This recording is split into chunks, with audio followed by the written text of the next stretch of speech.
This is Beverly Hills. And here come the Beverly Hillbillies.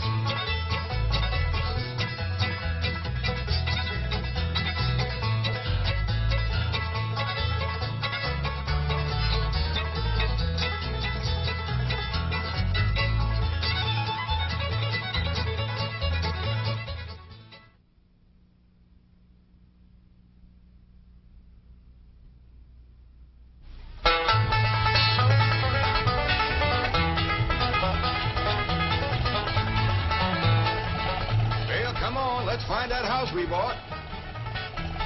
House they bought? In Beverly Hills? Whoa, wait a minute. Hold it.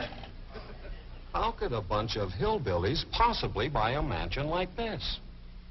Let's take them back to their home and see how this whole thing started.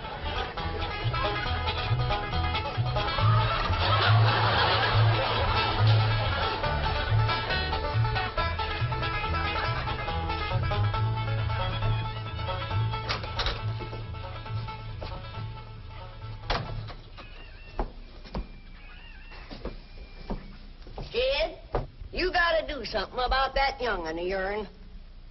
How'd that happen? Fighting with a bobcat. Get hurt? I reckon so. It went limping off on 3 legs. I swear I don't know what I'm going to do about that girl. Well, the first thing to do is to get her into a dress. She's getting too big to be wearing man's duds. Looky here. She's done popped the buttons off of her shirt again. Well, Ellie Mae carries herself proud, with her shoulders throwed back. It ain't her shoulders that's popping these buttons. Fully growed up, rounded out, female woman. Time she started acting like one. Well, one of these days, some boy will come along and start courting her. They came courting when she was 12. What did she do? She whopped the tar out of them. Well, it ain't fitting. Girl running around as wild as a cougar, wrestling, fighting, and hunting. She ought to be doing woman's work. Helping me with the steel. Yeah. Well, I'll speak to her. Oh, that reminds me. Better go down and stomp out the fire under that mess. Hold on now, Granny. You ain't gonna stomp out no fire like that, are you? Huh? Oh, of course not. Don't want to burn my shoes. Huh? Granny, somebody open the door. Howdy, Pa. What you got there? Stranger? Where'd you get him? I beat him with a rock. Sure. He was skulking around down by the slough. Figured he might be a revenue. He ain't no revenue. Then can I keep him? Of course not. Well, I caught him. What's the matter?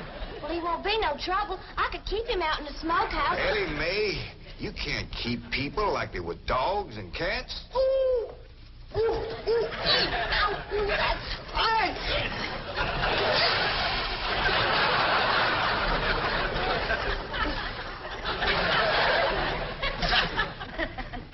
Who's that? Some feller Ellie found nosing around. Beaned him with the rock so it'd be easier to tote. That there fella's from the petroleum company. What's a petroleum? I don't know. He asked me if he could do some wildcatting down by the slough. I said, help yourself. We're glad to get rid of the critters. What'd he say? He kind of laughed. The last on him, there ain't no wildcats down there at that slough. No, it's too full of oil. Oh, what happened? Where am I? Sure, it's the Clampett place. I'm Jed Clampett, my young and Ellie Mae, and Granny. Granny says you've been doing some wildcatting. There's no need to. Mr. Clampett, that swamp of yours is full of oil. I could have told you that. Well, my company would like to pump it out. Yeah, I'd like that too, but I just can't afford to have it done. Oh, no, you don't understand. You see, you wouldn't have to pay for it. Oh, I don't take favors from strangers. No, Mr. Clampett, you see, you're a very rich man. How big a rock did you bean him with? No bigger than a hedge apple. Listen, I've got to call my office in Tulsa. Have you got a telephone? A what? A telephone? Well, maybe one of your neighbors has one. It's well, down in this country, it's probably a box attached to the wall. And you talk into it, and they can hear you in Tulsa. Maybe you better sit down for a spell. No, I haven't time. Listen, where's the nearest airfield? Airfield? You know, Granny, that's one of them there fields sets up in the air. Oh, never mind. I'll find it myself. Listen, now don't you sell that swamp till you hear from me. I'm flying to Tulsa. Now he thinks he's got wings.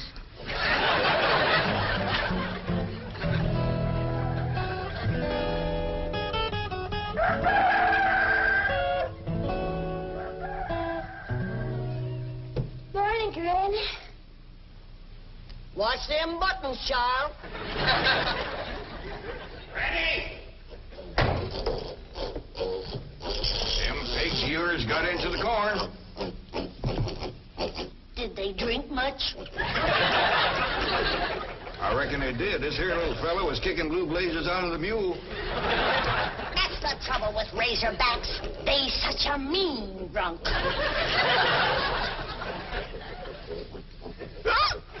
Yeah, this wouldn't happen if you'd stay in the house where you belong.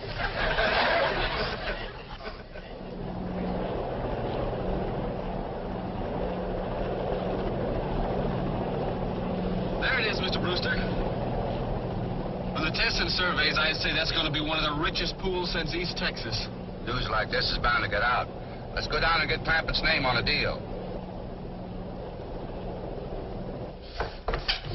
Where's the gun? Where's the gun? Oh, there. What's the matter? You want to see what just flew over Blueberry Ridge? What? The dad-blamedest biggest bird you ever laid eyes on.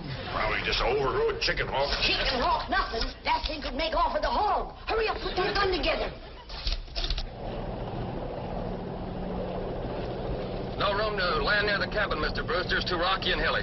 Then let's get the sling ready to be lowered. Well, Mr. Brewster, that might be dangerous. Hang the danger. We're going to be the first oil company down there if it kills you.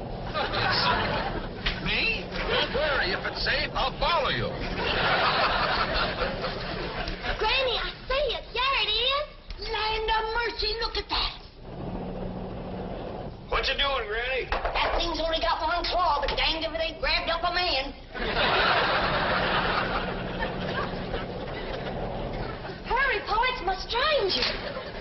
Where is it? Just throw on the house. I'll get it on t'other side.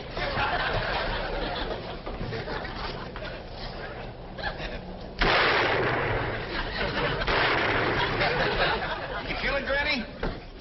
No, but I made it drop that stranger.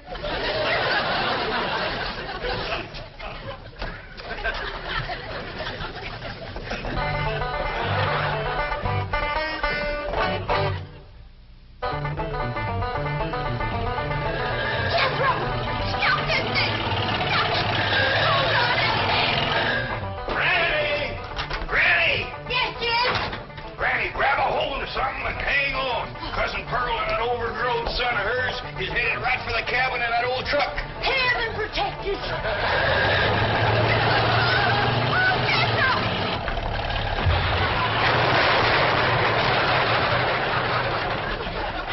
Did they hit us, kid? No, but I think they sure want the chicken house. I'm sure sorry about the chicken house, but nobody got hurt. Jethro, I told you to get rid of them worn-out brakes. I did, Ma. That's how come we ain't got none. Get on out and lift the chicken house back on its foundation. Kid? Yeah. Jed, Ellie Mae came running over to my place, and she said you sold the swamp to some oil company. Well, yeah, I guess I did. What did they pay you for it? Well, he ain't paid me nothing yet. The Brewster fella said he'd bring the money later. Well, how much they going to pay you? Well, he said I'd depend some on how much oil they could pump out. Well, he must have mentioned some figure. What was it? Now, Pearl, you know that old swamp weren't worth shucks. Jed Clampett, you got slicker and you're ashamed to admit it. That's just what I told you. Granny, how much they gonna pay him? All right, I'll tell you. He said it runs somewhere between 25 and 100. 25 and 100? I know it don't sound like much, but Mr. Brewster seemed to set great store by the fact he's going to pay me in some new kind of dollar. There ain't no new kind of dollars. Well, it's new to me. I've heard of gold dollars, silver dollars, paper dollars, but he says he's going to pay me in, what do you call them, Granny? $1 million. Yeah, $1 million? He wrote the whole thing out on this piece of paper. Here, you can see for yourself. I don't know nothing about that kind of stuff. Let's see here now. Thanks in heaven. Granny, give me the jug. It's empty, but I'll fetch some. I'll go, Granny.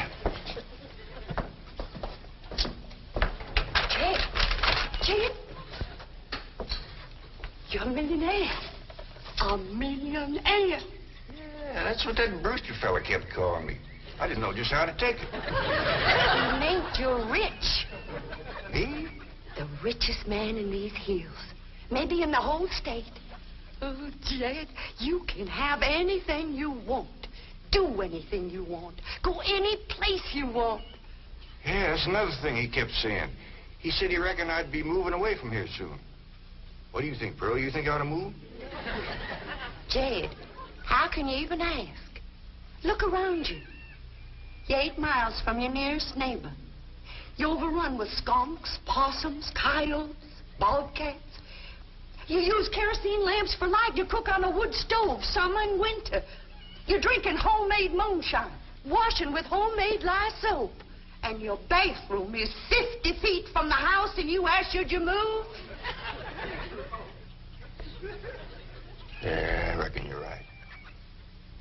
Man, be a dang fool to leave all this.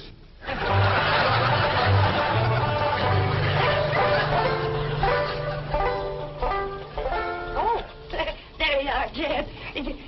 You misunderstood me. I meant you should move away. And you know where I'd go if I was you? Where? California. California? Yes, sir. Beverly Hills, California. Jed, remember the time that your pa took us to Eureka Springs to see the movie picture? Yeah. Well, the actors that make them movie pictures live in Beverly Hills. Go on. Yes, sir. Well, doggy. Ain't that something? Living in the same neck of the woods with old Tom Mink. It sure would. And we could come visit you. You know what else they say about California? What? It don't get cold out there. What don't get cold out there? Nothing don't get cold out there. They don't have no snow or no ice. Can't they bring some in? They don't want it. That's why it'd be so good for Granny. Remember last winter when she slipped on the ice and broke her hip? Yeah, poor old woman. She was limping for 2 days. Well, that couldn't happen in California because they don't have no ice. How come? I don't know how come. But Granny'd sure like it, and we could visit you.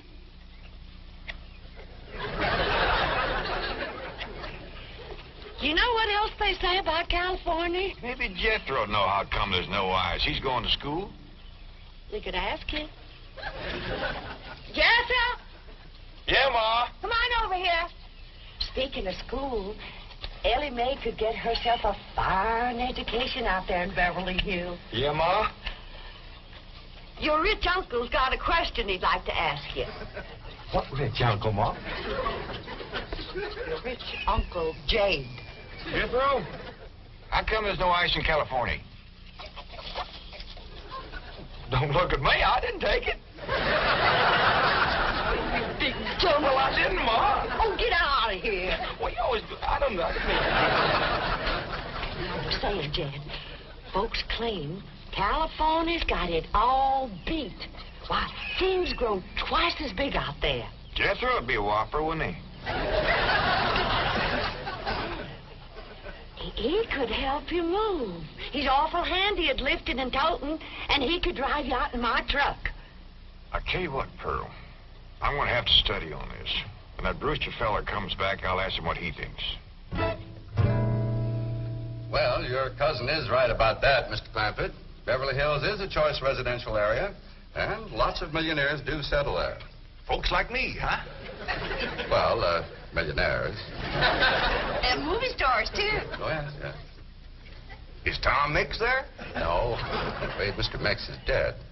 Oh? Oh, yeah. What's the matter with me? Remember, Pearl, he got shot at the end of that picture. Well, there are plenty other movie stars, and that's where Jed wants to live. Ain't it, Jed? I do like the notion of living in the hills. Never could stand flat country. Mr. Clampett, I think it only fair. That is, well, I think you may have a wrong idea about Beverly Hills. Is that where you live? No, my home is in Tulsa. Well, say, maybe you could get us a place there in your neighborhood.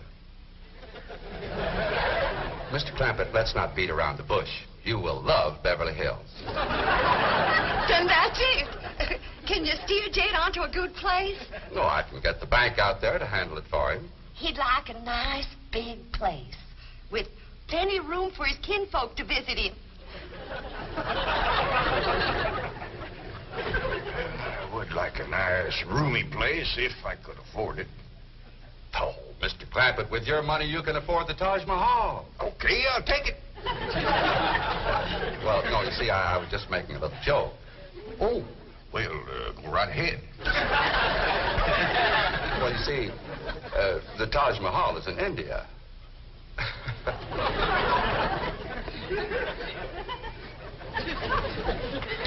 Mr. Brewster, you're a nice fella, but I've heard better jokes.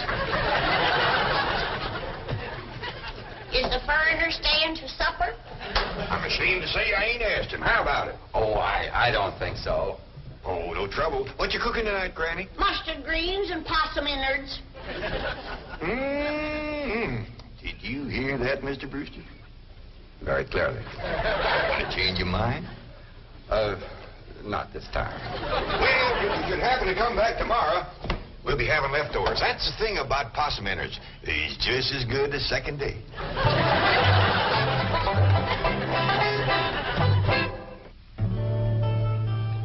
Kelly, if old Duke sits there with you, there ain't gonna be room for Granny. Oh, that's all right, Paul. Granny ain't gone. Who says she ain't? She says she ain't. That's right, Uncle Jed. She's just sitting on the back porch in her rocker, and she says that's as close to California as you're gonna get her. We'll see about that. Dang if I ain't got me the muleyest women folk. We ain't never gonna get there.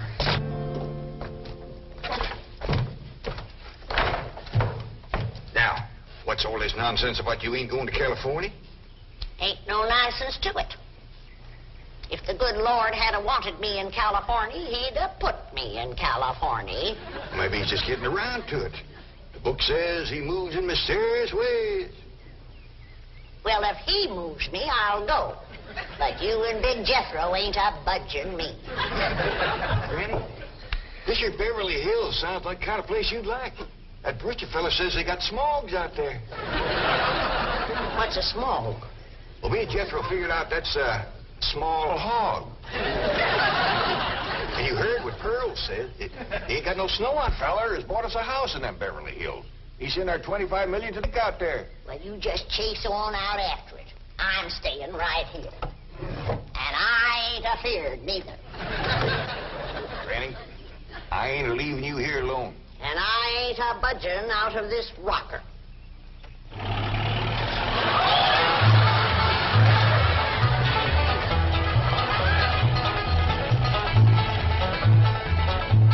Jethro, what does that sign say? It says Beverly Hills. You hear that, Granny? We're buying. They call them hills? Why, we got moles that can push up higher ridges than that. Well, leastways, it's hills. We'll be among our kind of folks.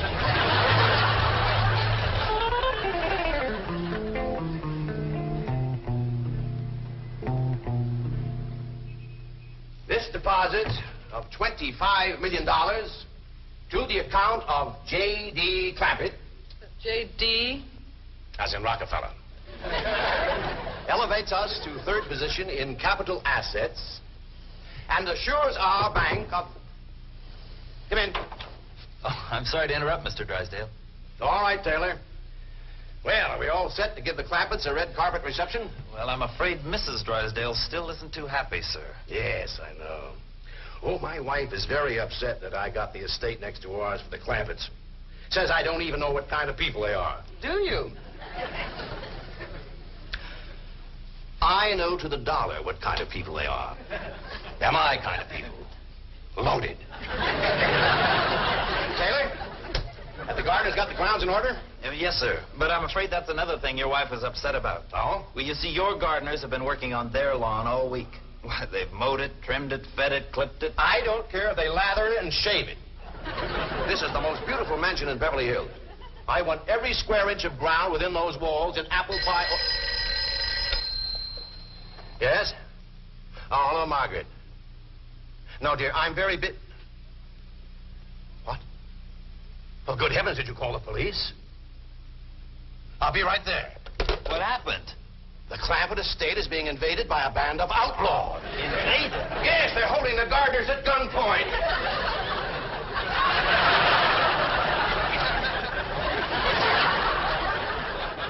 Sure is lucky we come along we did. That's the truth. The way they were slipping through that gate, another 5 minutes and that whole darn prison would have been empty. Jethro, you sure that's a prison? Yeah, Uncle Jed. I seen pictures. Only thing is, how come there ain't no guards on them walls? Probably done them in with them knives and things. These killers if I ever did see any. Fine neighborhood we's moving into. You hear that? Hot diggity, there's bobcats and they see you. I'm sorry. Somebody's calling the law. I reckon they's gonna be mighty grateful for what we done. Folks out here has got a strange way of showing they're grateful. You've locked up one of the richest men in the country. Mr. Clampett, I don't know how to apologize. I'm deeply humiliated.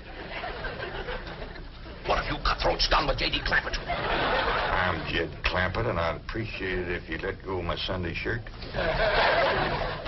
You're J.D. Clampett, the oil millionaire? Yep. This here's my nephew, Jethro. Howdy. Quickly, man, unlock this cell. Mr. Clampett, on behalf of the entire city of Beverly Hills, I extend our deep and humble apologies for this unfortunate and embarrassing incident. Oh, I'm Milburn Drysdale, president of the Commerce Bank of Beverly Hills. My car is waiting to take you and your family to your new home.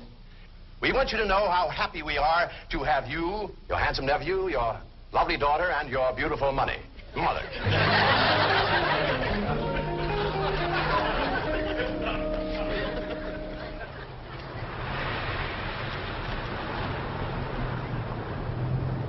Wait a minute!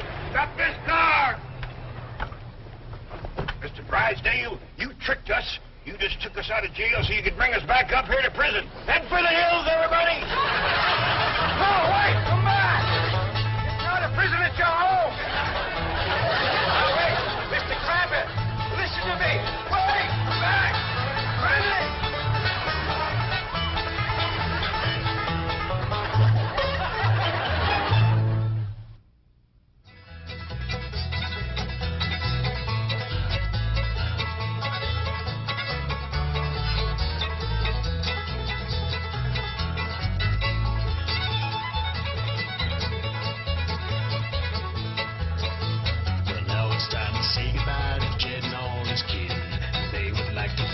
For kindly dropping in. You're all invited back next week to this locality to have a heaping helping of their hospitality. Hillbilly, that is. Said a spell. Take your shoes off.